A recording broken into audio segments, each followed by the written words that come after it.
Right, so everyone, welcome to our amazing podcast.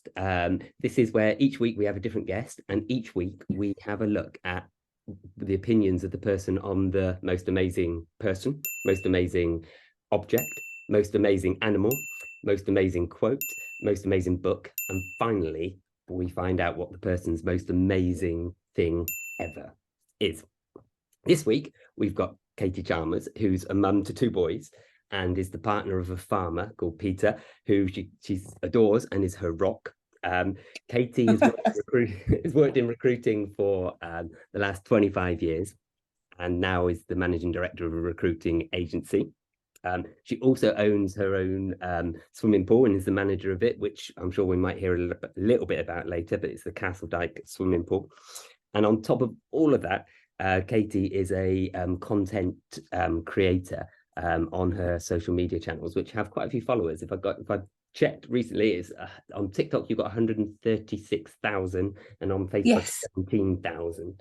That's it. Yes. So, and I didn't know you could be a content creator on Facebook until they contacted me and said, "Do you want to get paid for your content?"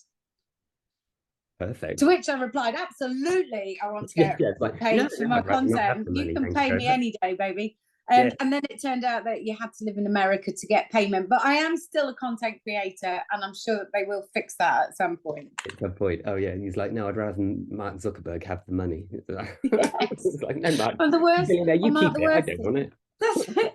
They send me little statements as to how much I might have earned if I lived in America, which is really frustrating. Really cool. Yeah, if you could earn enough to buy a separate house in America, you could, that would be... Yeah, then I might have an IRD number and a blue I wonder card. if you can get a fake address. I wonder if you can have like a business address in America. Yeah. Anyway, it's the IRD. That's what they want. Yeah, it is. So, Katie is our guest this week, and we're going to hear Katie's first choice. And some of these might come as a surprise for me as well, because Katie, like me, has different changes of mind on whatever day. So we'll see if I know these. So, Katie, who, on your opinion, who is the most amazing person?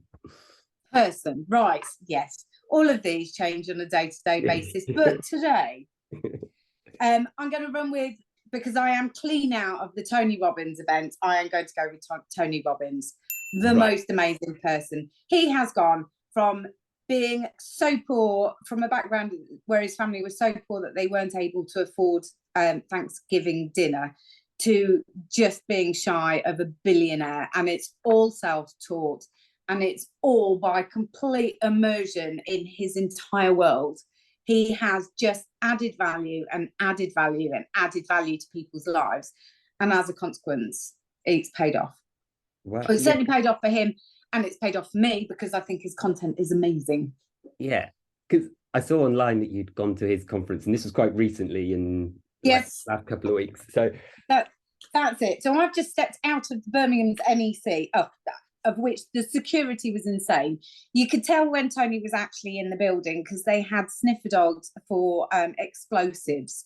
We weren't allowed to say, you were allowed to, it was worse than the airport. So you could take an empty plastic 500ml bottle, but you weren't allowed anything in it. And then there was the ability to fill that up when you got in there.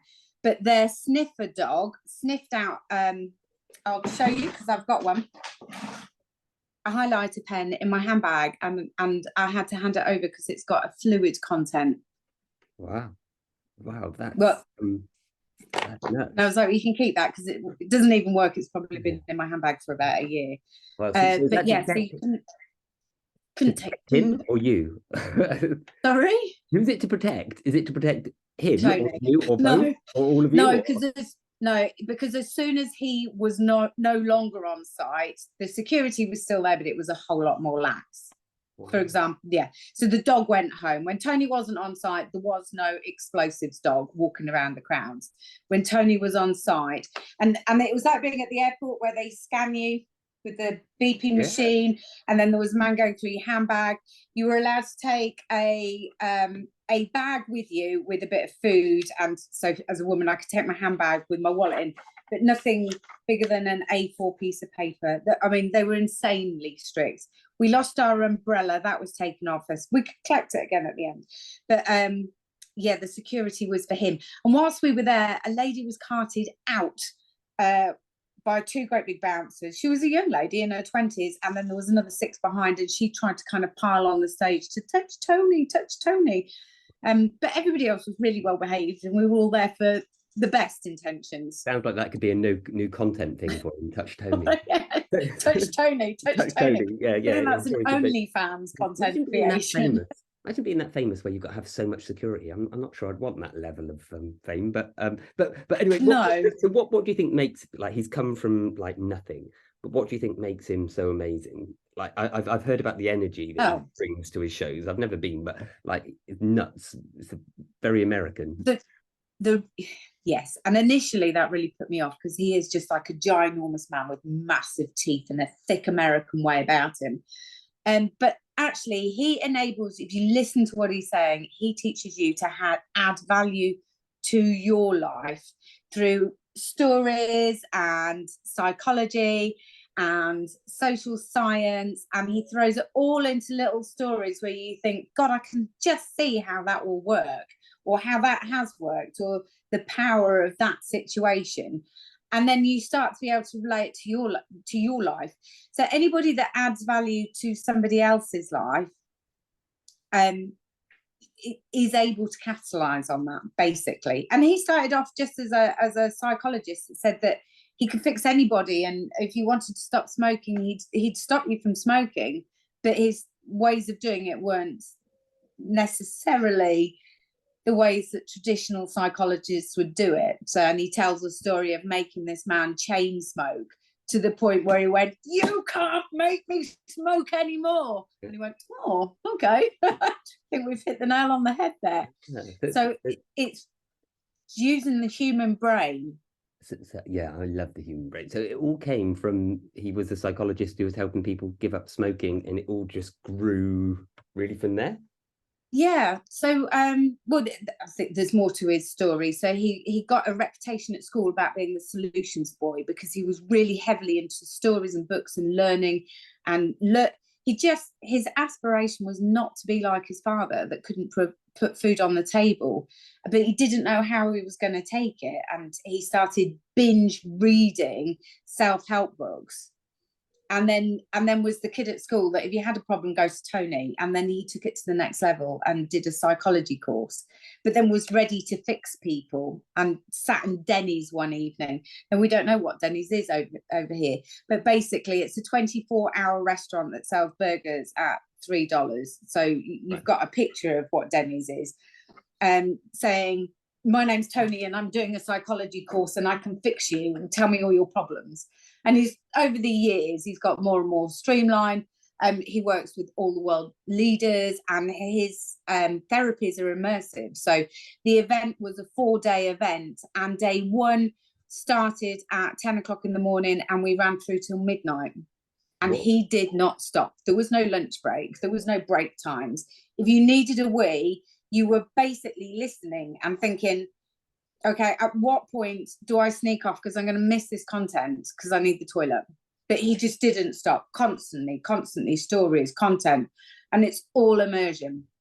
So like, my problem is if there's too much content, I can't remember it all. Do you know when you go and see a really good comedian and like you go, "Oh, I wish I could remember all the jokes." There's so much. So you've got a book with most of it in, so you can remember. We've got books, and again, the psychology around how you retain information.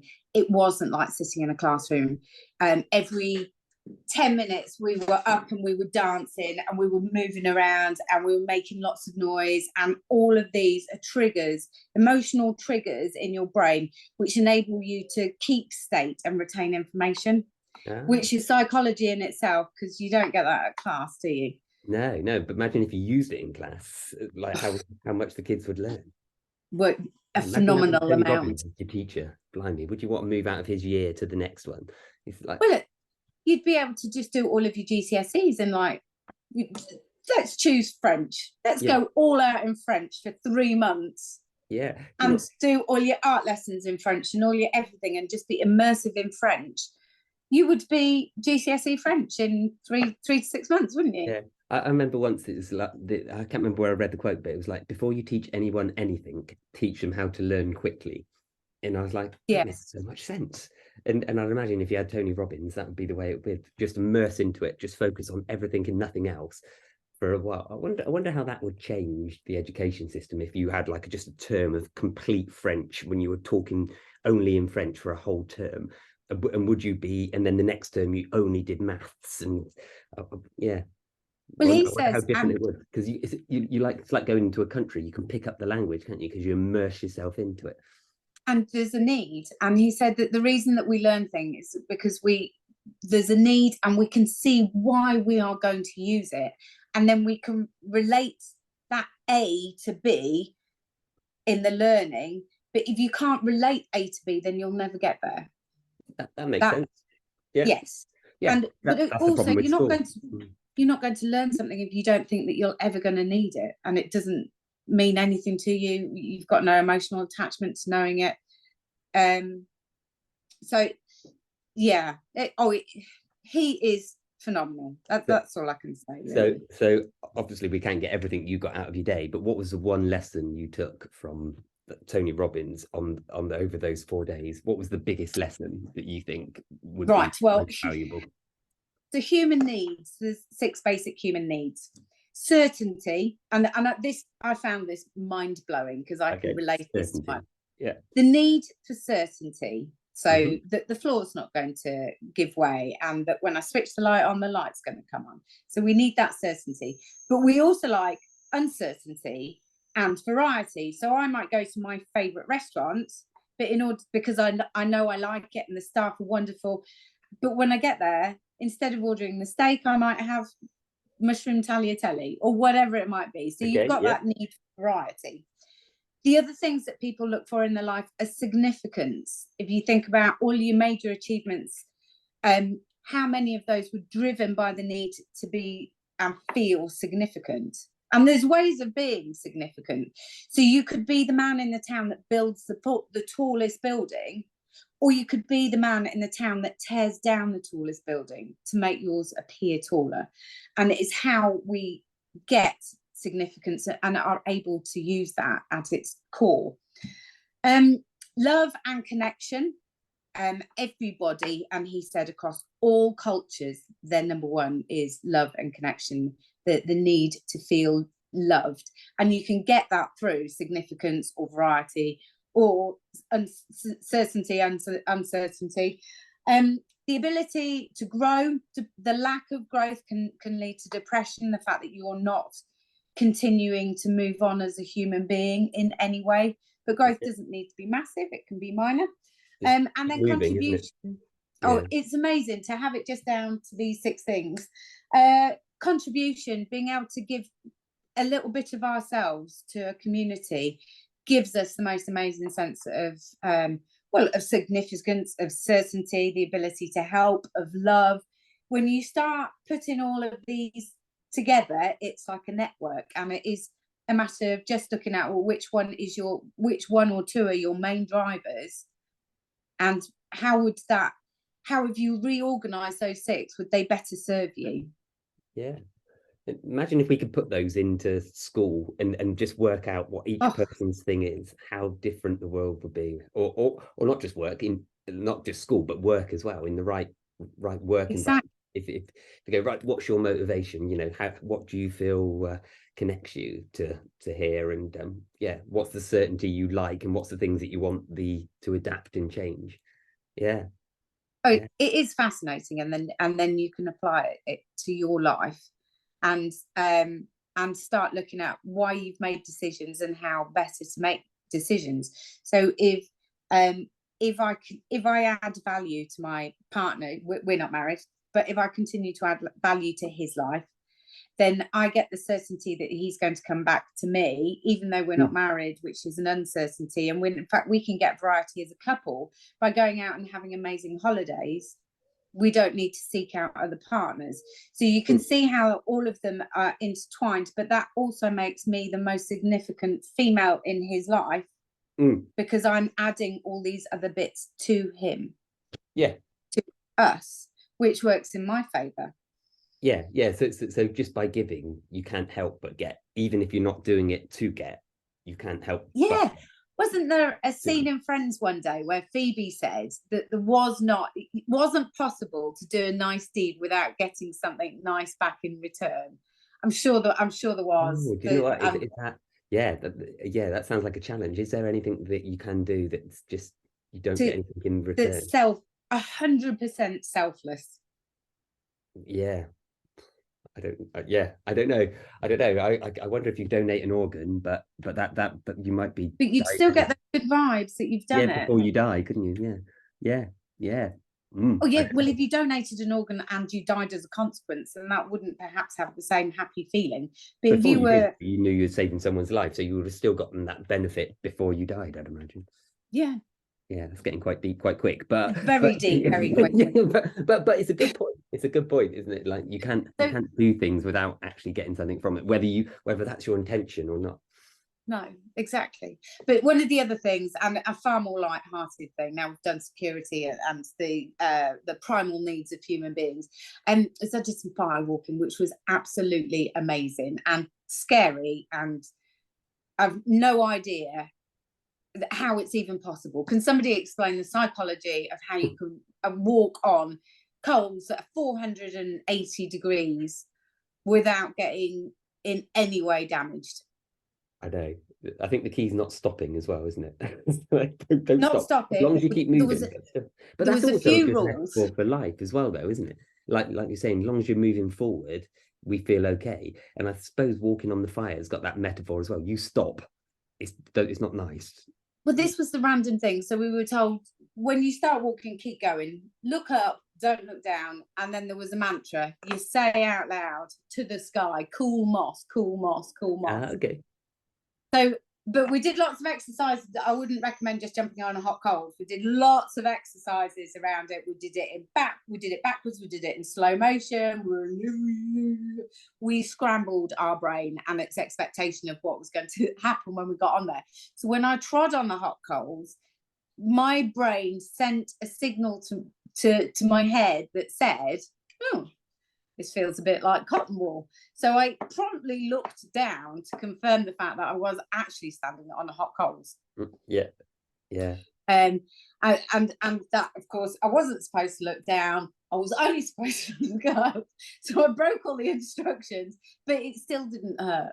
The birds were out of this world. It's amazing what we can achieve, like if we put ourselves in the right environment where someone tells us the right messages, or we can get into a point where we can tell ourselves those messages. It's amazing what can be done, isn't it? And it is, and you literally focuses on giving that to lots of people by the sounds of it. That's it. So Tony Robbins is a giver of how to achieve your best self, and ultimately only I can apply these theories to my life. That if I'm applying them well, I should be able to share those vibes, those strong, warm, healthy, come into my world and share what I have, and that might only be a smile in that moment, but those vibes. So you pick them up from him and then you're sharing them out, so it's almost like a passing it forward, isn't it? Or paying it forward. Just keeps going and going. But I think you said there was 12,000 people there. Was that what you told me? Yes, there was 12,000 people there in person. I certainly had the cheap seats, but it didn't feel cheap. There was massive, great screens, and honestly, I had a 15-foot Tony on a screen in front of me. In reality, he was a dot on the stage about that big. But the people right at the front, they paid £15,000 to be there, which is mind-blowing. My ticket, we did 4 days, and my ticket was £1,400 for 2 of us. So that was myself and my sister, and there was a discount for getting 2 tickets.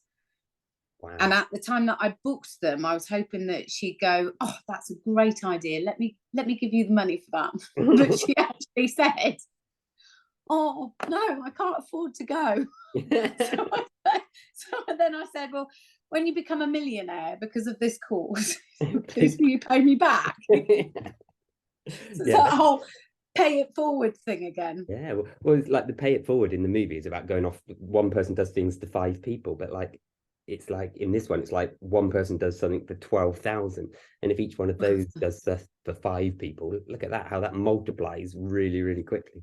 Yeah, no, and it does multiply. And since I've come back, I've been unstoppable. So just waking up happy, smiley, doesn't matter. Yeah, okay, I still have a gripe, but I can switch it off. I give myself like 10 seconds, get over yourself, Chalmers, let's move on. There's other things that you can achieve if you just don't stay in that moment. Yeah, you can choose in respects. It's not getting caught up in the in that moment. No, you can choose. You choose your mood. You choose your mood. But I've always been a fan of choose your mood. Yeah. Well, I think that's a very good explanation why you picked Tony Robbins. And yes, and if it's any consolation, Tony Robbins was on your list of 5 people that you put down yeah. when you sent it across to me. So I knew it. So it was going to be one of those. Yes, like, absolutely. narrow it down absolutely. to one. so good going. So yeah. I won't refer to the others because you've made me say that I can only choose one. But then they're all very similar. They're all psychologists. There was they're a all top theme, of their wasn't game, there? and they've all added value to my life. Yeah, they all had like a positive focus. What was it? Yeah, they're about learning and sharing knowledge, wasn't it? And sharing ways to deal with life. All of the people that you had. So the one at the moment is. But he's the master. He is the number 1 in the world. So I think the top spot has to go. Well, if you can get 12,000 people come into your show at a minimum of £1,000 a ticket, which is pretty much where we're at. You've got to salute him just for that. Yeah, I'm not sure I'd want to have that much security around me, but like fair play to him. And from where he came, like you said, from a but what did you say was his life was like? His dad wasn't very well, he had a few fathers, but there's a story that he tells, and it was Thanksgiving, and they literally had no food to go on the table, and Thanksgiving is obviously a massive thing in America, and there was a knock on the door, and it was a guy giving them a free meal. And Tony, as a little boy, was so excited to receive that, and I'm just so grateful for that. And yet Dad slammed the door in his face saying, "I don't want any charity." And it was from that moment that he thought, actually, I can give back. I don't want this to be my situation, this is. And he used that moment, which would have broken many people, as a turn point in his entire life to make sure that he never ended up like his father. Yeah. So even if things are not particularly great, you can use them as a motivation to be different. Oh, completely. And that's exactly what he's done, and he's sent him off on a completely different course. Yeah. Oh, and as humans, we all sit in the lazy world in our brains, don't we? We've got a little routine. Come home, we have some dinner, we put the telly on, we watch Netflix, whatever it might be, and that's our default. That's our comfort zone. And sometimes, just as much as scrambling your brain and saying, "I'm not going to watch the telly tonight. I'm going to paint. I'm going to paint a picture for the wall, or I'm going to go for a big walk with my family," and you can just get so much extra out of your life by just not defaulting to your you have to easy way of break doing the habit, isn't it? Break the habit and do something else. That's it. Fantastic. So there we go. So the next one is your most amazing object. Right, let me refer back because I changed my mind. Okay. I change my mind about everything all of the time. I'm very partial to this at the moment. That's just the world's biggest water bottle.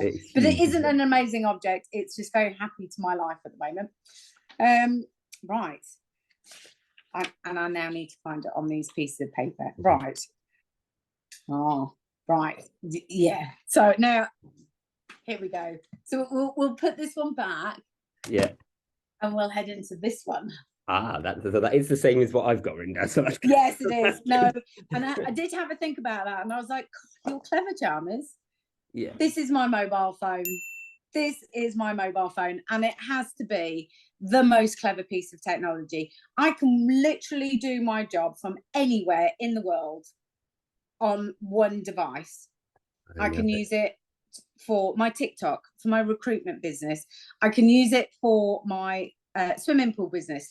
I have a backup one of these with my exact same number. So even if I'm on holiday, I can actually get somebody else to pick up my messages and act as if they were me, or just say, "Oh, the lady that helps me out is called AJ. It's AJ, Katie's not here, but this is her phone number." And literally nothing changes.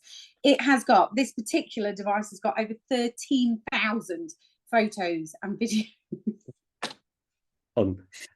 Yeah. Which is phenomenal in itself. Plus, I'm the world's biggest audio book reader. I've just got back into them, so yeah, I'm with you. And all of that's on there as well. And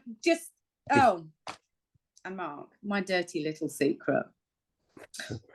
You're sharing Candy, this. It's just Candy Crush. That's on okay. there. I'm going to have a look and tell you what level I am on. I have played so much Candy Crush that the makers of Candy Crush sent me a Candy Crush Monopoly board as a free gift. That is insane. And then I Googled to see how many of those there were in the world, and I don't know the answer. You can't buy them. It was a specific promotion they ran, and they just emailed me and said, can we have your address? And I was like, how much damage can they actually do with this information if it isn't them? I kind of went through it all mentally in my mind and came up with, we'll just send them the address. And then that's what they sent me out. A Monopoly, Candy Crush Monopoly you must game. be playing it that much. So what level are you on? I'm just trying the to other work thing it I out. heard this week about a mobile phone, which is, and I don't know if you got told this at school, but I always did. When you were trying to do maths, there's going, do you think you'd be walking around with a calculator in your pocket? And like, no one will. And you're like, actually, we all are. Everyone's got a calculator in their pocket now. Exactly. There'll come a time when you don't have a calculator. Well, I think I'm going to beg to differ here. Pretty much not. But it's pretty much everywhere we go. The calculator, the phone. That's it. It's crazy. 4,877. Yeah, since I found TikTok, I've died right down. But at one point, I was as far up, and they were building Candy Crush at the time. Oh, so you were waiting for them to create a level for that? Yeah, that's a special level of tenacity, I believe. Yeah, it takes a special level of focus that you probably got from, you even had that before you went to see Tony Robbins. Equally with your phone, I think I was talking about this in the last podcast, you've also got a camera with you and a video camera. You can record anything, anywhere. It's literally nuts. Yeah. All on this one device. Well, it is. It's just magic. And then, I mean, what doesn't it do? It doesn't give me a cuddle, but it gives me the access to the people that can provide me with a cuddle. Because with the likes of WhatsApp, and this one's an iPhone, so FaceTime, I can literally video call anybody around the world in that moment. I mean, you can even have a doctor's appointment now on your phone, can't you? Yeah, and just face to face. Yeah. So and you can be in a conversation going, well, do you remember what day it was? Or what day was it on the day that you were born? And you can either work that in Google or pull up calendars and have a look. Yeah. It's my alarm clock. Yeah. It's my alarm clock. If I talk through my day on my mobile phone, it woke me up. I got out of bed. I did some video footage for TikTok because I was going to go for a run. Then I switched my running app on. I ran with my friends, but when I dropped her off, I then used it to access music, but sometimes it's an audio book. I mean, every single stage of your day is on here, or my day. Yeah. And then I got back in and I was like, right, I'm going to check my work emails. I haven't even stepped foot in the office. This is my office, by the way. At that point, I haven't even stepped foot in the office, and I know exactly what's going on with my day. And over my cup of coffee, I'm able to schedule my day before I've arrived in the office. Yeah, it's crazy. It's insane technology. They reckon on average we check our phone at least 100 odd times a day, and I was like, I thought that was high, and then I thought about it a little bit more, and I was like, no, I reckon I topped that. It's everything you can do on it, isn't it? That's it. Yeah, when you look at your day, it's all involved by that, and there's so many times that you can actually be on the phone, and then someone asks you a question, and then you can turn your phone over, put it on speakerphone, Google. Oh, well, that's the other crazy thing. And the other thing that I've noticed, like Apple are doing in their next update, they're turning your phone into an alarm clock that you just put on the stand. So when you put your phone like that at night on charge, it'll be like a clock there, and you can have whatever you want. And it's like they're just adding more and more things to your phones, aren't they? And it's like, that is incredibly cool. And some of them, they can even use your phone for VR, can't you? For virtual reality, put it. The VR headsets, my other half. So, which the minute you start doing VR leads to a whole other world of activities that you can do that aren't just sporting or game playing. But there's films about stuff like that, and I'm going to stay clear of that conversation. But I was just going to say how impressed I am with the fact that I can dictate to my phone. So I can be so lazy that I don't even have to type anymore. I just talk to it and it transcribes what I've just said, albeit badly. I mean, I'm not going to say it's good, but it just takes that whole level of pain out. And the other thing I found I can do on the Apple phone now is if I get a JPEG that's got text on it, you can copy the text off of a JPEG and paste that as text into your into a text message or into a text folder or into an email. And I'm like that's what it. Phones do is just absolutely crazy. So I've I've written out some scratchy pieces of paper that have notes, and then scanned the notes, which has put it into a Word document and unscrambled my scrappy handwriting and made it into a savable format that I can then access as a file and off edit. my computer and print, edit and print. And it comes out looking, well, I'm trying to find something, but we'll just use your paperwork here. You know, like an actual Word document that you can use at any point. Just professional. It's good. Professional. Mindful. Because phones, when they first came out, were the first smartphones, couldn't really work on them. They were more about consuming content. But now you can do so much, can't you? And you can create content on there, then it's available on your other computer. They're just all connected. It's nuts. Now, and that takes me to a bit of a story, because everybody on here is your podcast is people from Boston, right?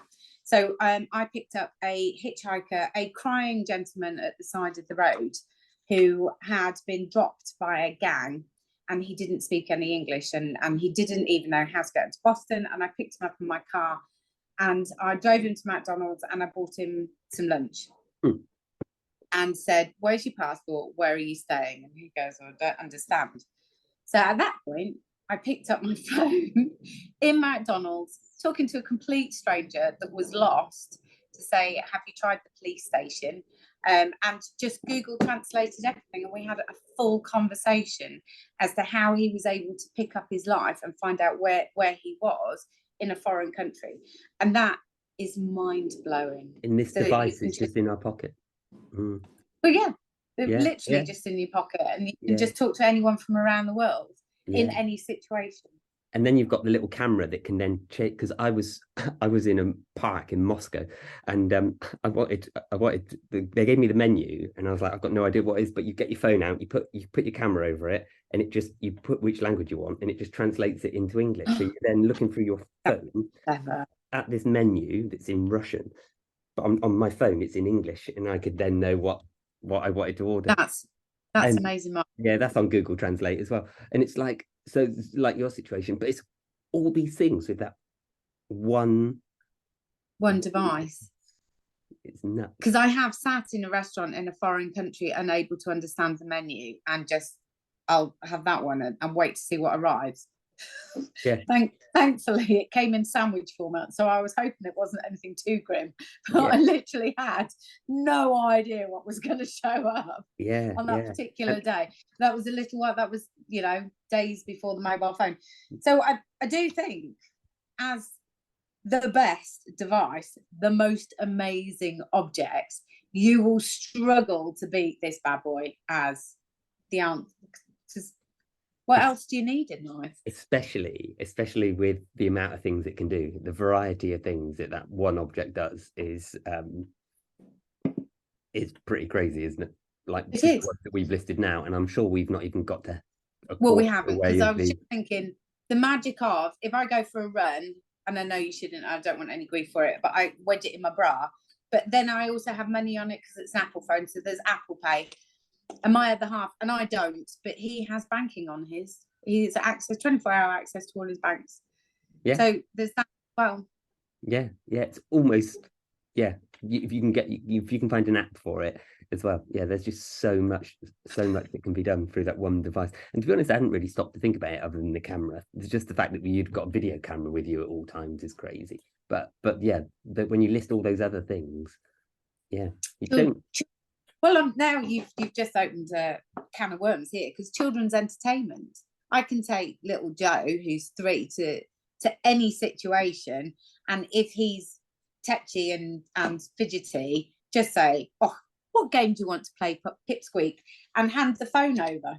Yeah, or watch some videos on YouTube Kids. Or That's it. Yeah. It's a total game changer, isn't it? Like, it is. Yeah. We don't even have to parent anymore now, Mark. It's all online. Oh, sorry. Yeah. I know. The phone also does the parenting for you. It's like, It puts Joe in the bath. Watch this video about behaviour management, so you can. Yeah, don't do that again.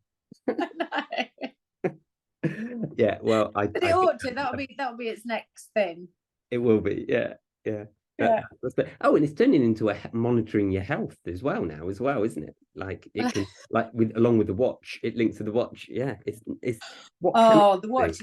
It's very multifunctional, isn't it? That phone. Yeah. I think you've explained why that is your most amazing object very, very well there.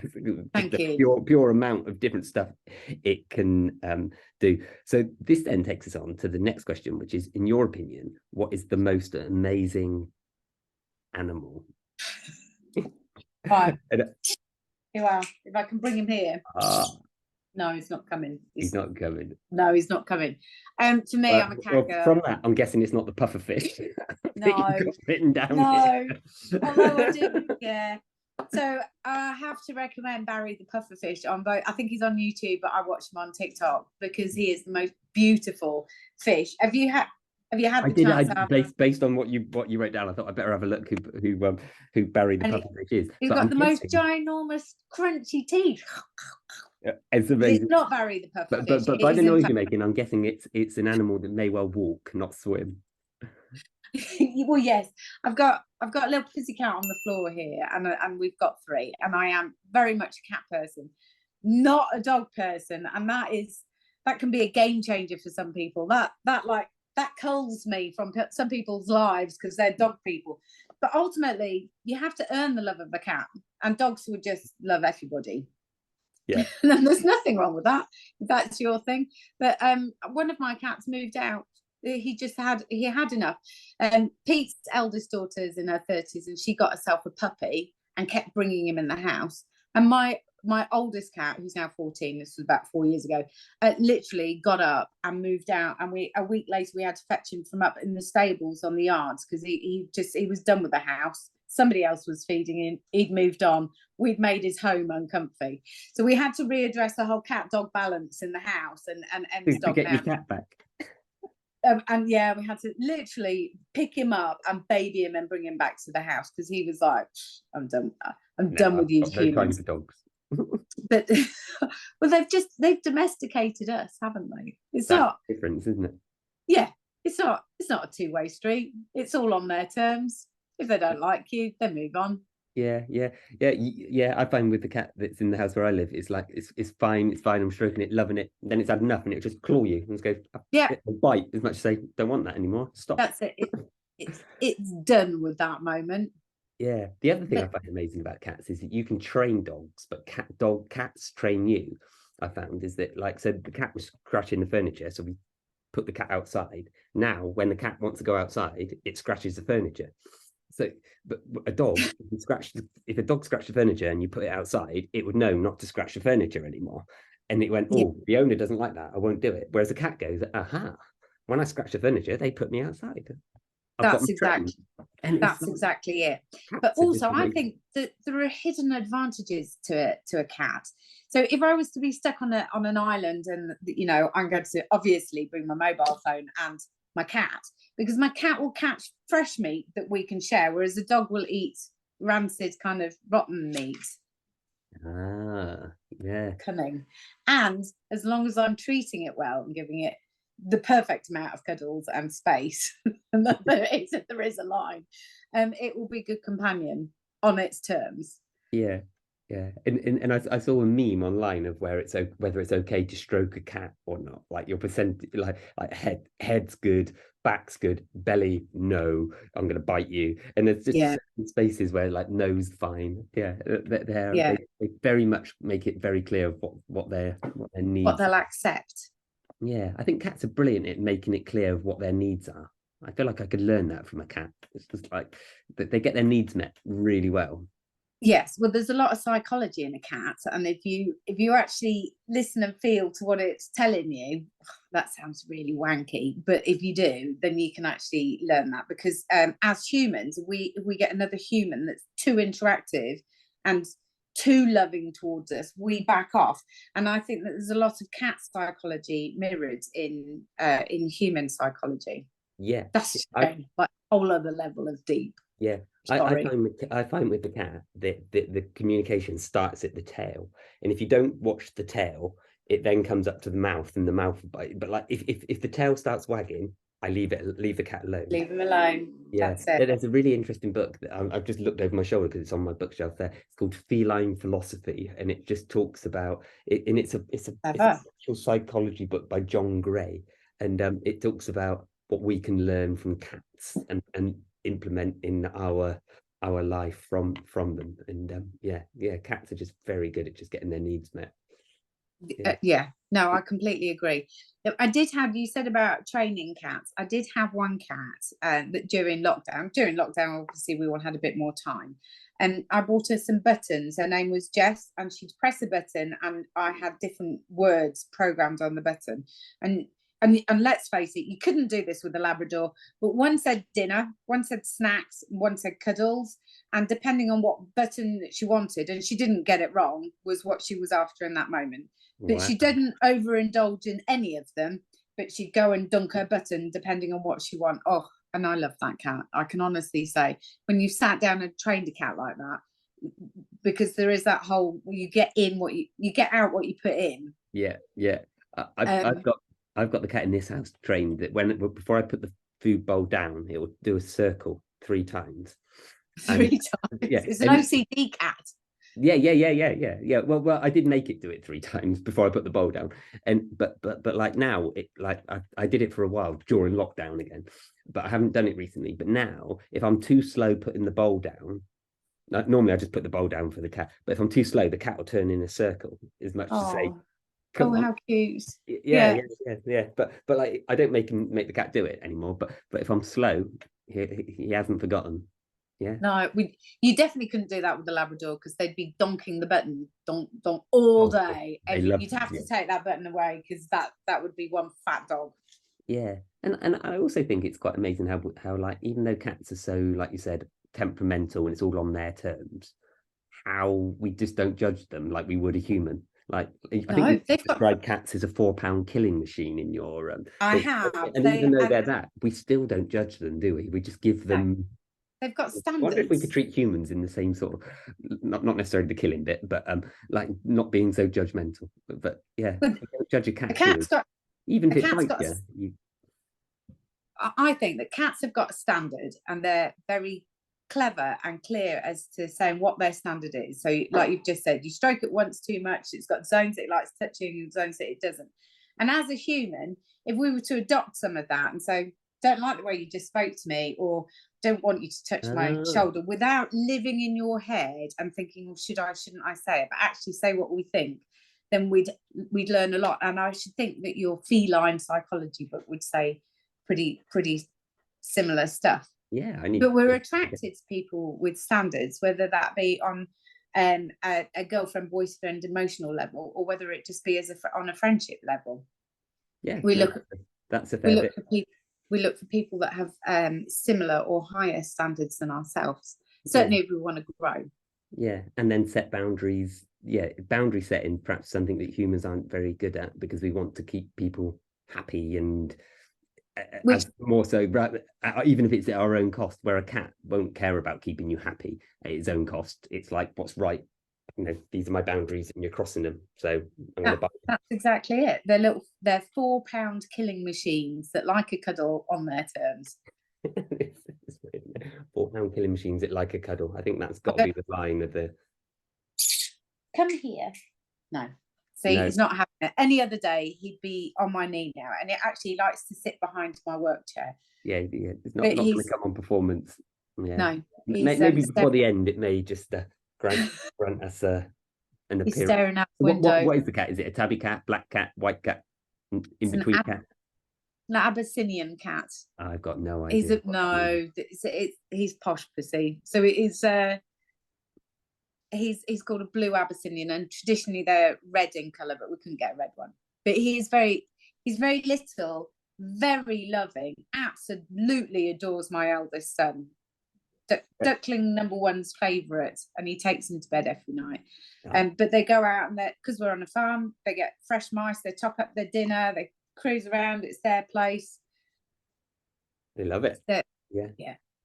That's it. So there's my cat. But you do have to have a check out of Barry the pufferfish, because if we could all have a Barry, I'd say that.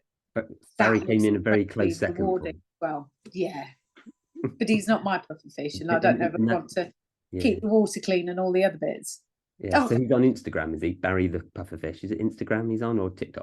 Possibly, because he's definitely, he's 1000% on TikTok, but he's also on YouTube. So I should think there's an Instagram account, because you've got the reels, but it's all about the video and watching Barry eat. There's something great about watching animals and humans, a whole lot, just the eating thing. Yeah. I don't know what it is, but there you go. Very good. So that's the animal. Yes. Animal is the cat.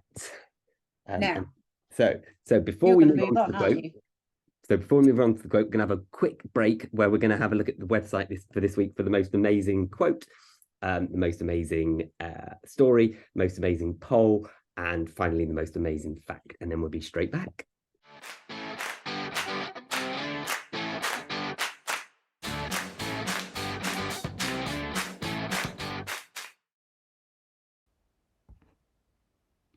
Okay, welcome to our Dash Amazing, where we find the amazing in the ordinary every day. So this week, we're going to have a look at this week's most amazing poll, fact, quote, and story. So let's start. The most amazing poll this week is the funny book titles, and there's some quite funny ones in here. So this one that you can see now is Everything I Know About Women I Learned From My Tractor, which is a book. Another one is How to Train a Goldfish. Knitting with dog hair, and you can, if you like it, click the heart, and if you don't, click the cross. And I like this one, so I'm gonna click it there. What's another one we've got? How to Make Money in Your Spare Time. So yeah, that's the poll of the week. Check out more. There's 21 different ones here. Yeah, check out that. So let's now have a look at the fact of the week. And the fact of the week is down here, is this one.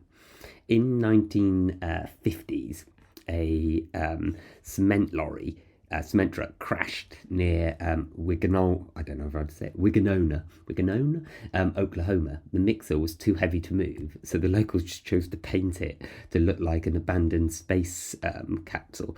And you can just see it in this little video here where, and it's got his own Facebook page as well, and it was just because it was just too heavy to move, which I think is quite funny. So let's now go to the quote of the week, and the quote of the week is by Matt Stutzman. Now this guy is an archer, and he holds the record for the most accurate distance shot in archery for any person, including able-bodied, which is just truly remarkable. Such an interesting guy. Check him out. But this quote is the one that blows my mind. He said, "I had to learn to adapt to the world instead of the world adapting to me." And yeah, I like that. And if you like this quote or any of the other quotes he said, you can like it. So there we go. That's the quote of the week. And we're going to now end with the story of the week. in the story of the week is about octopus, and it's absolutely crazy. Look at this, how an octopus pretty much has got no skeletal system. The hardest thing it's got is its beak, apparently, and watch how this can fit through that tiny hole. That big octopus just fits through that little gap to get back into the water. Not sure it needs dramatic music. I think it's amazing in itself, but there we go. And it's free. Crazy. So that's the r-amazing.com. Lots of other posts that you could check out, lots of other facts, quotes and stories. Also, don't forget our books, that if you want to buy any of the books to learn about how amazing sharks are, or odd sports, or plants, or bees, or pigs, or horses, you can. So this is the website, r-amazing.com. And now let's go back to the podcast.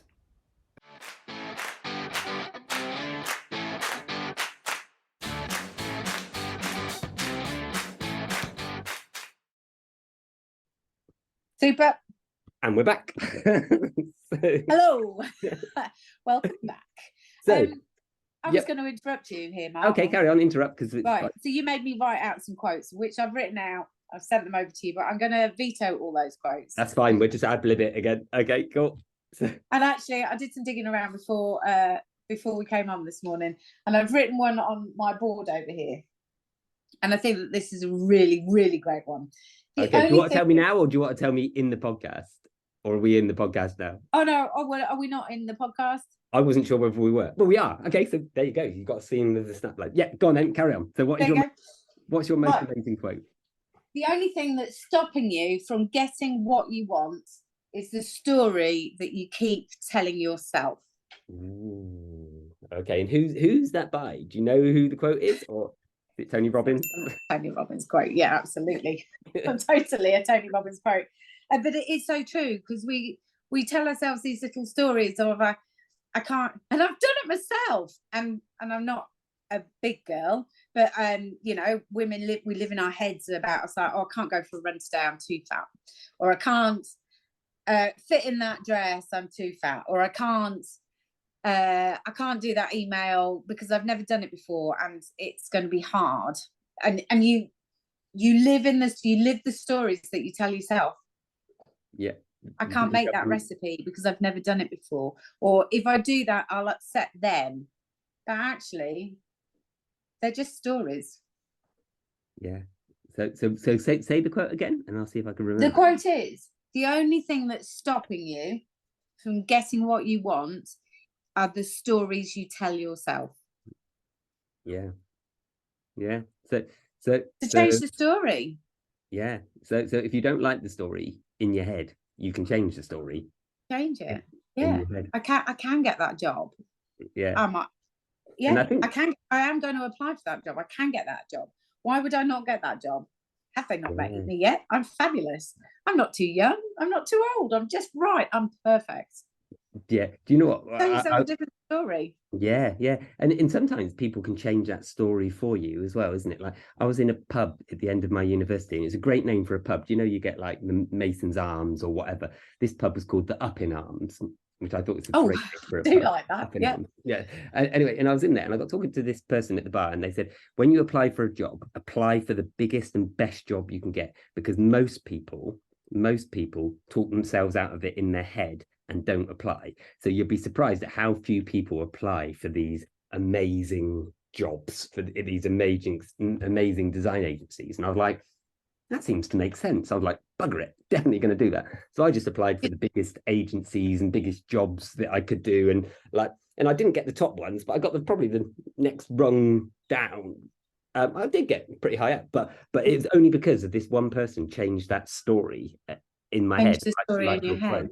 And I have another example of that. So I'm a recruiter, and companies come to me, and I was working in Auckland in New Zealand, and a company had come to me and they were looking for a marketing assistant, and they were recruiting and I was recruiting. So unless I find somebody different to the person that they found, then I don't get paid.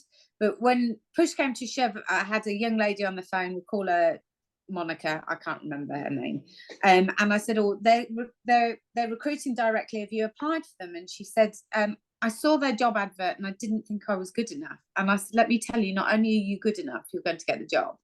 And she got that job, and she saw her career for the next 5 years with them, moving from strength to strength to strength, and she was brilliant. But that is literally mirroring what you've just said about people being afraid of what they might be able to achieve until somebody or something proves it otherwise. But she was wonderful, and thank goodness for me that she didn't apply directly. But why she would have doubted herself, because she was just perfect.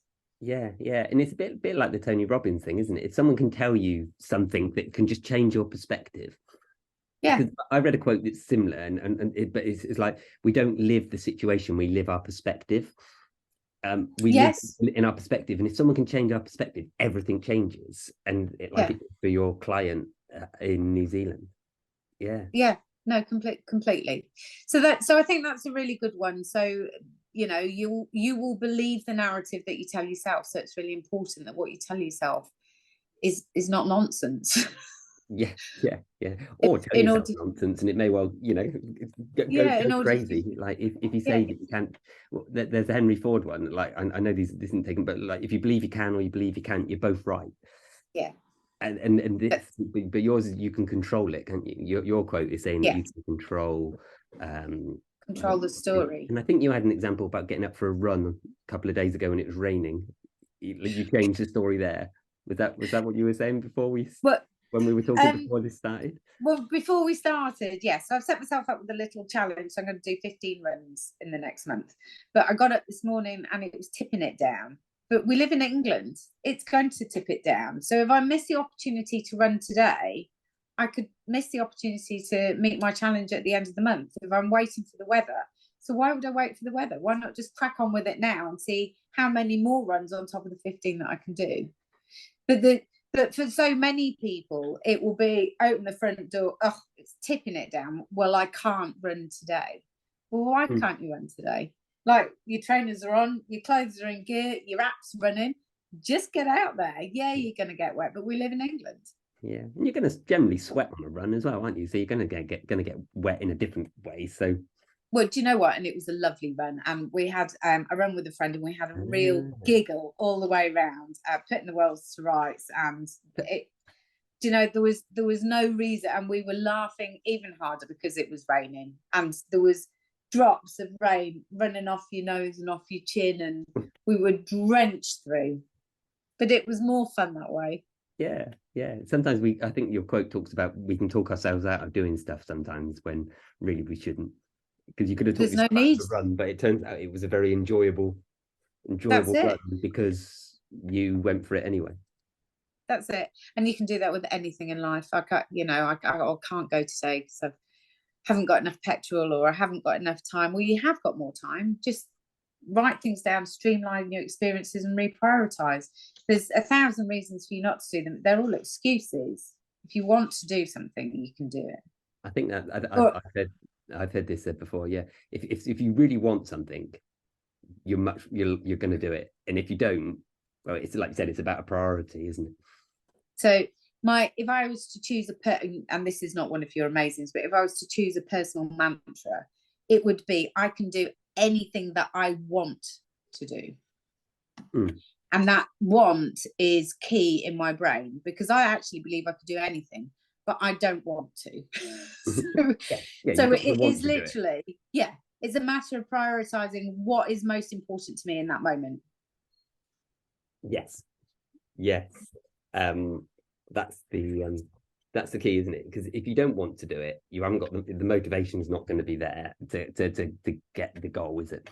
But if you want to do it and you're willing to do what you got to do to get it, that's the key. That's it. And but anything is, I honestly believe anything's achievable. The only thing that I have got that is finite is time. That is my most valuable commodity, for want of a better word. So with that in mind, yes, I could bake fresh bread every day and we would all enjoy it, but I don't want to, because I would rather spend that time physically playing with my children or going for a run or an extra hour in the office. And so that's it's the all about priority. priorities. Yes. Mhm. So, but it would be nice, but I'm not going to do it because I don't, and it comes down to the harsh reality. I don't want to. Or in that moment, I'm talking to you now and I'm aware of the fact that I've got about 20 text messages. Right now, you're my priority. And the reason I haven't replied to them is because I don't want to right now. Yeah. That's fact. And you know, certainly people that are in the dating scene, you go, oh, he's not replied, and maybe he's had an accident. No, he's not replied because he doesn't want to. Yeah, that is it's the harsh reality. It is. I think going on the dating scene, when someone was talking to me years ago about it, there was like, if someone says to you, no, can't make it, or if someone says to you, no, I can't make it, but I want to do it this date, there's a clear thing there of where the priority is. Two different. Like, oh, that's really useful to know. Yeah, because people will tell you, if you listen, people tell you if the you read answer. between. Yeah. Very, very interesting. So yeah, because I haven't got it written down, say the quote one more time Right. Yeah, and then before we move on to the most amazing book. Yeah, the only thing that is stopping you from getting what you want is the story you keep telling yourself. The story, yeah. The story you keep telling yourself. The only thing stopping you from getting what you want is the story that you keep telling yourself. Yes, and you don't just, once you do it all, it's on repeat. It's like a record. I keep touching my face because it's a story. And face, because they're harvesting around us, and I am absolutely covered in those little black thrips that crawl up your skin. So if I'm doing that, I'm discreetly trying not to scratch my face off, because I can feel them landing all over me. Right. Most amazing book. Your most amazing book. Have you changed it, or is it what I've got written down? No, it is. It's David Goggins' Can't Hurt Me. David Goggins' Can't Hurt Me was recommended by one of my followers on TikTok, and it is completely out of my comfort zone. Nothing I would ever have read. And when I say read, I'm an audiobooks girl because I can multitask. And I was blown away by David Goggins. I do not want to be David Goggins. He is the epiphany of what a human can be when they address their mindset. But he's a little extreme for me. I'm happy with a lot of variety, but he is just the most insane character. So if you haven't read his book, you absolutely have to read his book. The story of a young black man in America who had a really tough upbringing. His parent or his father beat him. He used to work late night with his dad and then sleep through class, so he's funked in all his grades. And then he left, when he grew up and he left home, he went into pest control and weighed about 20, I've worked it all out for us, 21.5 stone, eating Cheetos of an evening, watching telly, and kind of hating himself for what he let himself become. And whilst he was watching telly, he was about to get in the shower one evening, and he got the towel around him and it didn't quite fit because his gut was ginormous. And in the background, he can hear an advert for the forces, and it is the Navy SEALs. And he kind of in his towel and he's kind of headed back towards the telly. And this advert really hit a chord in his brain as to how he could be the best version of him and what was stopping him. And the reality is he was stopping him. And he said, if you're waiting for life to be perfect, it's never going to be. Accept that life is going to be shit at some point. Be prepared for that. And hence the fact, can't hurt me. Right, bring it on. I'm untouchable. And he's gone on and he became a Navy SEAL, but he couldn't swim. And I know you've read this book, Mark, but he couldn't swim. Crazy. He is insane. So when he actually, and it took him, you could correct me if I'm wrong, but it took him 3 times to pass his Navy SEAL course. And on the 3rd time, if he hadn't passed, he wouldn't be allowed to try again. And he actually passed the course with broken legs. He had broken bones in his legs. And he's gone on and he's one of the world's best ultra marathon racers, and he can just run for hundreds of miles, and he's just, and his body can be falling apart, and he is, everything about him is in his head, his mindset. You can't hurt me, you won't break me. If I want to do it, I'll do it. Yeah. And I just find it so inspirational. Oh, absolutely different level, isn't it? I think he was doing a 100-mile race. I remember some reading that, and he was peeing blood pretty much quite regularly. He had shin splints and every one of his toes was broken, and this is at 70 miles. So he had a marathon and a bit to run, and he was like, nah. And he kept going, and he finished. And there's just examples after examples of him just doing this. He just tapes himself back up and keeps going, and then further on down the book, he discovers that he's got some kind of heart issue, and he, according to the doctors, he shouldn't be doing any exercise with this problem in his heart, and he's like, motherfuckers, you're all wrong. There, I said it. So but I mean, that's his attitude. You won't stop me. This is who I am. And he built the life that he wanted, and achieved his every single goal, and he is the most motivating person on the planet. But I don't want to be him.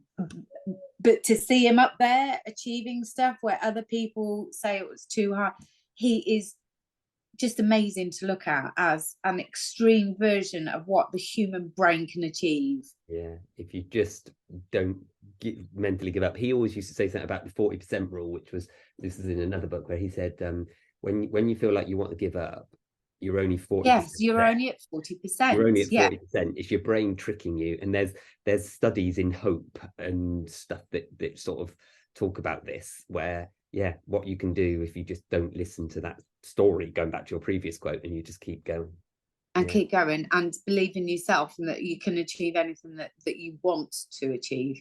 And that's what this book is all about, isn't it? And he's got his life. He's got a cookie jar technique that gets him through the toughest times in his head, but he only will do it when he needs it. That's the thing that blew me about him. I can't remember that bit. So when he achieves everything, it's something amazing. So like when he finished the race with all broken toes, the worst case of shin splints a doctor had ever seen, and he was peeing blood, and he ran 30 miles like that. He was like, I'm a badass. So he wrote that down, what he did. I run 30 miles with a broken toe. I'm a badass. And then he didn't really write it down. He imagined writing it down and putting it in a cookie jar. And every time he does something amazing, like he broke the world record for the most pull-ups, he put that in the cookie jar, or and anything he's overcome it. Anyway, so when things get really bad, and they have to be really bad in a race, he'll give himself permission to open the cookie jar and take a note out, and then he'll take the note out and he'll read the one, I ran 30 miles with all broken toes, shin splints, I'm a badass, and then they put it back in and they close it, and he says that just keeps him going for another 30 miles or so. But there's a man that knows his brain and how to tap into his full potential. It's just mind-blowing. I know. I think it's just not he won't listen to the negative thoughts or the things that stay stop. He's choosing, a little bit like your quote, he chooses not to. I think he's the only person to ever done the SEAL training, the Green Beret, and Delta Force training. I think he did all three of those, and he's the only person, or was it Rangers? Something like that, isn't it? Rangers training, Delta Force training, and SEALs training. He's the only person to have ever completed all three. And even when it comes to his book, if you listen to how the book came about, he actually he went to a load of publishers and said, right, I want to write a book, and they all just laughed at him. So he went, fuck you, motherfucker, I'm gonna write my own book. And that's exactly what he did. So he wrote it, produced it. I think it's done in both a book and in a podcast style, isn't it? So he chats through some articles at the end, and then he took it to market and produced it and released it himself, and it is a phenomenal book read by millions and millions and millions of people. It's made him an absolute fortune. And he in the book he says, I'm not being held back by other people and their beliefs when I've got my own belief, which is my story's worth telling. And my God, is his story worth telling? And I'm so glad that he didn't listen to all the other voices going, it's not a thing, you won't be able to do it. Who has the right to say that? I know. And he's been on Joe Rogan's podcast as well, hasn't he? And absolutely crazy. And ultra runners, people who run 200 miles or stuff, like, to do that, have the mental capacity. And I think know some ultra runners. I actually have friends that are ultra runners, and they are amazing people. Yeah, amazing. I think the way they look at the world, like, it's about controlling the suffering.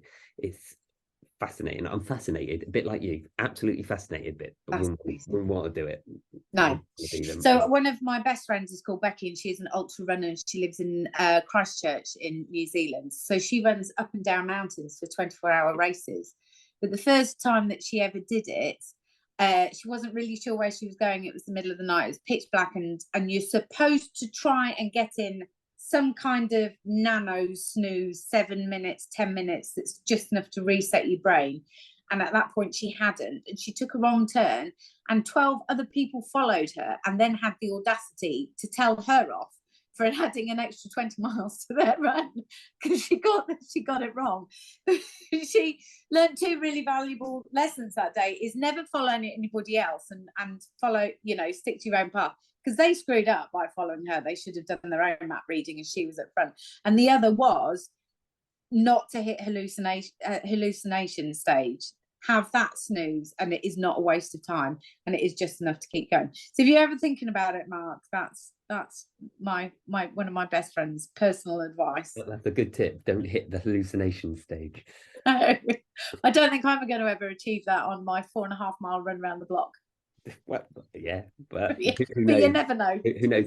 There's extremes to it all, isn't there? And I think I get the impression that Goggins was all extremes, even when he was completely unhealthy. It was extremely unhealthy, and then he became extremely healthy and obsessed with. He talks about his mum inviting him over for breakfast, and he goes, and it is the biggest, baddest breakfast that other people can't eat. And he was like, but it was all junk food. So it's like 4 bowls of Fruit Loops and an entire packet of bacon and 15 sausages and hash browns.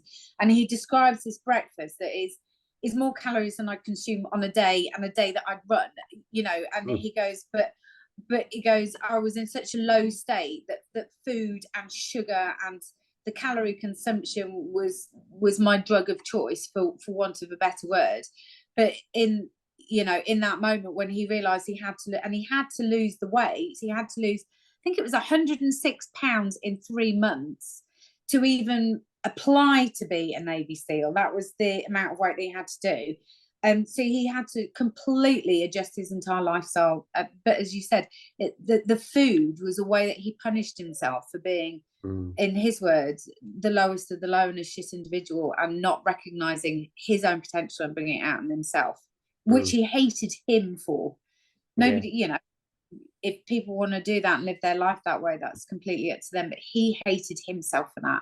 And I think recognizing what you don't like, the characteristics that you don't like in yourself, is the first step to improvement. Yeah. And then he chose to change the story, didn't he? Which completely scrambled his brain. I think you labelled him an absolute machine, and I think that's the way of his mind, isn't it? Nothing's. He's nearly the Terminator, isn't he? You peel back his skin and it'll be metal. And my 13-year-old son sent me a YouTube video just recently, and I think it was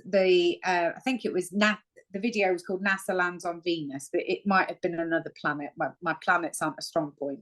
It's a need to know what, not want to know. But it was a video of NASA landing on Venus, and this is the first man to step foot on Venus. And then there's Goggins going, "No, motherfucker, out here first.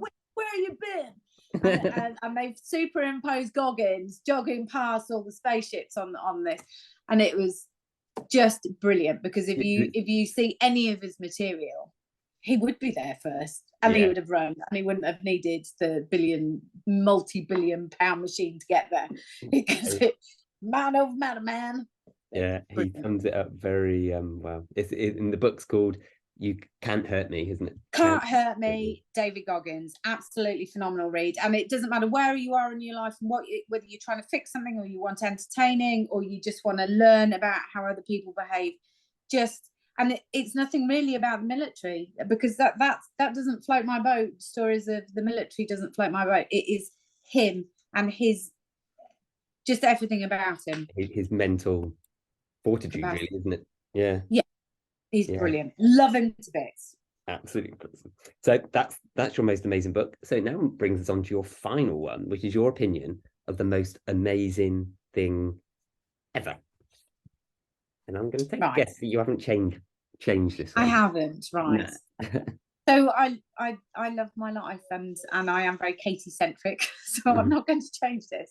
So my most amazing creation, for want of another word, is my family. My choice, and it is a choice, of partner who supports me in absolutely everything that I do, and is there to literally go, if I'm having a moment and I'm not sure about something, you've got this, babe. I don't even know why you're doubting yourself. You know, you've got this story, you can achieve anything. And with that, I've got 2 beautiful children, and we have got the most incredible life here on the farm, that offers me stability, variety, love, a sense of everything, but a sense of significance, because I am a mother and a partner and a business owner. It offers me all of the needs that we need as human beings to continue to grow and to morph and to get the best out of life. And as a consequence, because I am nourished from the people that I surround myself with, that is where I am able to, and did a very good job of, go out and be a local councillor and make things happen in the local area, because I've got everything around me is geared up to support me to be able to go out and help others in the way that they want to move, change, morph things, move with the times, make Boston a better place. I don't want just to have the best family. I want to have the best family and the best friends in the best area and the best of the best of the best. My wants are all achievable when we all work together with that same attitude of I can and I will do this. Yeah. So yeah, and you said like being in the environment that enables you to grow, and like sometimes we can forget of the things that we can achieve, but having those around you, it sounds, that can remind you of that, or also remind you of what you already achieved, can make a big difference to be able to keep going. I used to work in the spare room, and we've kind of put a bit of paint around a garage and all the rest of it, but there was a large financial cost of that, and it scared the life out of me. How, if I put this builder on this work, how am I going to be absolutely sure that you can do it? And at that time, Peter was the one behind me going, leap and the net will appear. I know that you can do it. I don't know where your doubts are from. And as a consequence, we engaged the builder, we got things moving, and the net appeared. I worked harder, I worked my team harder. We came up with more solutions. We were able to add extra value to the people around us, which in turn funded the building and the works and all of those things. Maybe I'd have got there on my own, but maybe I wouldn't. I don't really know, and it's a big psychological difference not working in the room next door to your bedroom, aka the spare room, and resetting that out and actually having a space that you've created solely as an office. All of these little things, but he's always been there to say, you can do it. You don't need me to tell you can do it. Yeah. You've got this, babe. And he never forcefully, but he's got we're on the same page, we're working together. It's amazing, isn't it, about like, especially with family and things like that. I was talking to someone the other day who said if we they've just had a child in the last couple of years, and they said logically it's not a good idea, like money, everything, if you think about it logically, but if you just do it, everything sorts itself out, everything works out all right in the end. You find the money, you find the house, you find the thing, and it all comes together. But if you stopped and thought about it, having to bring a new life into the world, and that, logically you might not do it. But the rewards of taking that leap and that risk, and like you said, the safety net appearing, seems to be, and it happens. Yeah, that is another one of my favourite phrases, and it is leap and the net will appear, and it is just so true. Once you've made a decision and you start putting those wheels in motion, you will create your own catchment zone. Yeah. If you have enough. I'm just mindful, Mark, that the sunshine, as wonderful as it is chasing me around it, and I'm whiting out in various zones. That's okay. Yeah, it is. So yeah, I'm moving with the afternoon sun. But after this morning in the rain, it's good to have a bit of sun. Well, it is, isn't it? But yeah, but having those closest to you around you can make a real difference into what you can achieve. You can achieve certain amounts on your own, but having a support network around you and recognizing and supporting, I don't know, sounds like it gives you more power to keep going and do more stuff. I'd like to think that the network that we've created, the safety net that we've created at home, benefits all of us, both myself and Peter's support, but I'm also right behind him when he's got big decisions and things to do. 2 ways. And we've been really privileged and lucky to be able to create an environment where we're able to support all of us as a unit, and as I say, and all of that just rolls out into other areas. Yeah. Well, so family, your family is the most amazing thing. Yeah, most amazing thing. Yeah, with them in tow, I could literally and I do anything. So yeah, you could even run one of those 200 miles ultra marathons, right? If I wanted to, Mark. Yeah, if you wanted to. Oh, very good. Yes, but I don't. So before we ask you your most amazing, your opinion on the most amazing thing about Boston, let's go through your list, and see if you're happy with your list. So for your most amazing person, you had Tony Robbins. Yes. Your most amazing object was your mobile phone. The mobile phone. The most amazing animal is the cat. Yeah. Not just any cat, my cat, obviously. Your cat. Specific cat. Yeah. And your most amazing quote, and I didn't write it down. Tell me again. No. The only thing from stopping you from getting what you want is the story that you keep telling yourself. That's the one. And then your most amazing book is Can't Hurt Me by David Goggins. And the most amazing thing is my family. That's right. So are you happy with your choices? I am. Don't want to change any? You're going to stick. That's where they are for today. That's exactly right. That is it. So yeah, so I think the similarity between them is that you can control almost anything with your mind. I think that if I had to pick the theme for your choices, it was like it's the if you get your mind in the right gear, you can almost do anything. And anybody can. Everybody can. Yeah, but that's been the theme of yours. To want to do it. Yeah, you've got to have the want and set the goals, and you can do anything if you put your mind to it. That's it. Perfect. Yep, completely.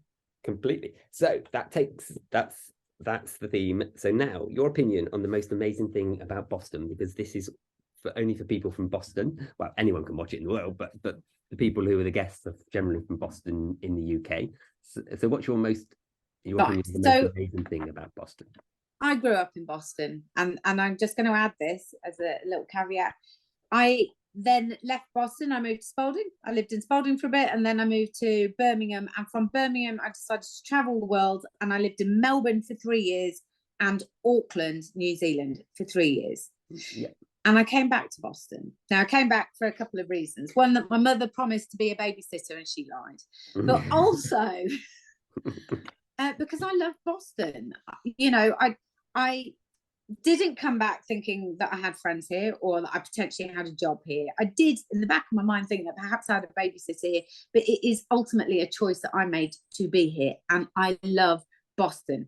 And my list of reasons why might not be the same as anybody else's, but bear with me.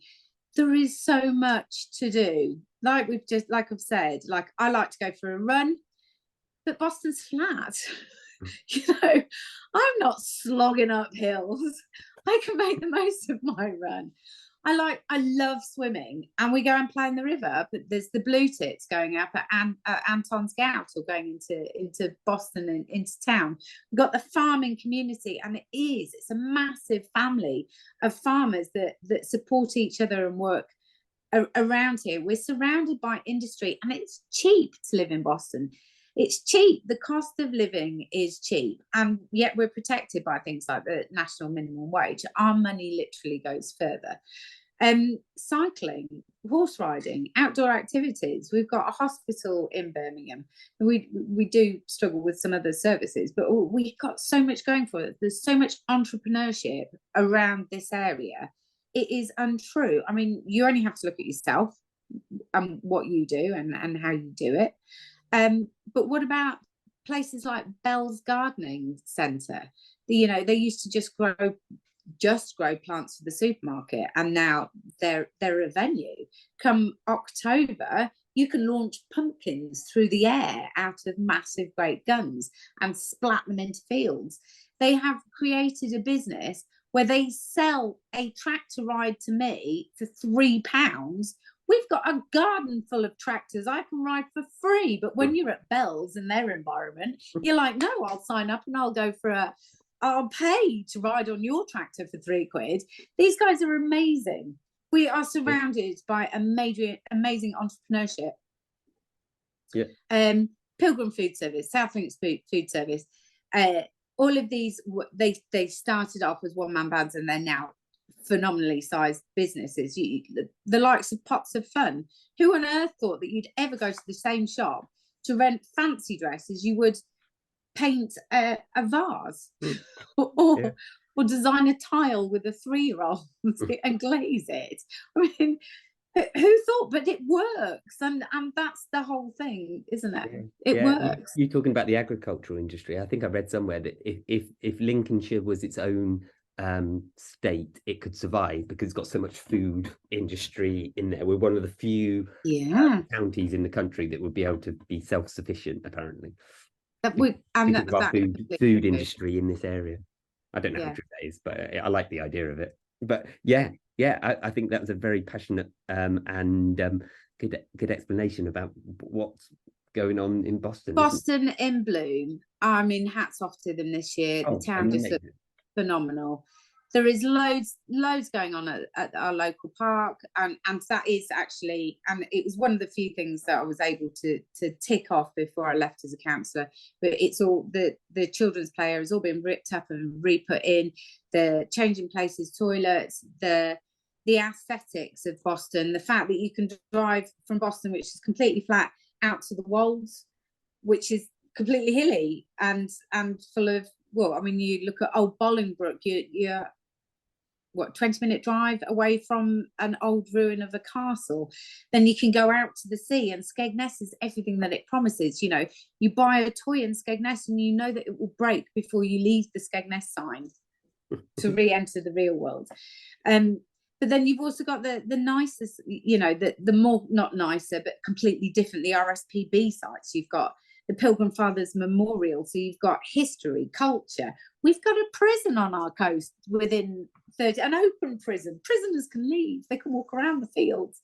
I mean, it's just that it has, and the market town. And if you plan it right, you've got the little man, and he gives away his olives to try. I love olives, right? But it's all local, fresh produce. Yeah, there is. No, I'm a massive fan. Absolutely, I can tell. Fan. Yeah, and I always think we got our own cinema. We got our own cinema and theatre. We've got everything in Boston that a city would have, really, in the areas. Maybe not the variety, but in a different sort of way of variety. Yeah, we've got stuff that cities can't have. It's amazing, and I think the variety of food we have as well. Yeah. Oh, and I really love the fact that we're now multicultural. I love that. Things like eating cake and drinking coffee on the street. That's our European influence. The different types of food, the different kinds of cultures. The fact that you can smile. A smile is universal language for warmth. You know, you can smile at anybody in any language, and it means exactly the same. And it can mean hi, or are you okay, or you know, just a casual gesture. That there is so much in a smile that it doesn't matter what language you speak, and I see that as a benefit. Yeah. Well, that is a very good list of why Boston is. Thank you. Thank you. So not a hard one. Yeah, not a hard one for you. So the final thing before we finish is there anything you'd like to promote before we other than Boston, which you've done so well, that you'd like to promote? Well, yes, just a couple of things, and I'm promoting them because I'm proud of them. First of all, is my TikTok account. It's all light-hearted, short videos about life in Boston, from going through a run to rescuing people that are parked in dikes, cleaning cats, babies, dinner time, you name it, whatever we get up to, I've got a light-hearted or funny video that you can tap into, and for entertainment purposes. Nothing more, nothing less. It's all entertaining. Castledyke swimming pool. If you haven't been before, to be honest, you might be lucky to get some space, but I know we've definitely got some towards the end of the school holidays, but we are pretty rammed. But you rent the place with our garden. We do all the work. You can have a party, relax with your friends and family, and that is a space that is just for you. So you come along past our little fairy garden into our secret garden, and then you get the swimming pool to yourself. So and it has so many advantages for lots of different people. But so by all means, we're on Facebook for that one, so have a look on Facebook. And then I suppose if you're looking for a new job, I do some jobs, but it's all permanent skilled stuff. Yeah, so and I'll put the link to your TikTok and to your Facebook for your swimming pool, and if you give me your business website as well, I'll put a link to that if people are looking for a job. I think there's pretty much nothing I haven't covered there, Mark. Yeah, no, I think we're also on an equestrian centre, so you've got a horse that you want to park. My partner's got that business. You get a little stable and some field to ride around. So there's the equestrian centre, and if you're on the market for some wheat, we can do that as well. And actually, is incredibly cute at the moment. We don't use a lot of pesticides on our farm, so we're harvesting ladybirds because obviously they're the bug munchers of the universe, and they're all coming up to the top of the wheat and flying off. They are wonderful. Oh, wonderful. Wow. So if you want to spot ladybirds right now, that's yes. If you connect enough, you can have a game of dominoes, can you? That's it. Yeah. Or Candy Crush Monopoly. Ah, yes. Yeah. Very good point. Very good point. So that is brilliant. So thank you very much, Katie. I shall put a link. The final thing I'd say is if you're watching this on the r-amazing.com website, if you scroll down below the video, you'll be able to vote on whether you agree or disagree with Katie's amazings. So it's just a yes or no. So scroll down to the bottom below the video, and you'll be able to tick whether you agree or disagree, and then we can find out a percentage. But other than that, that's the end of this podcast for this week, and we'll be back next week with another guest. So until then, bye-bye.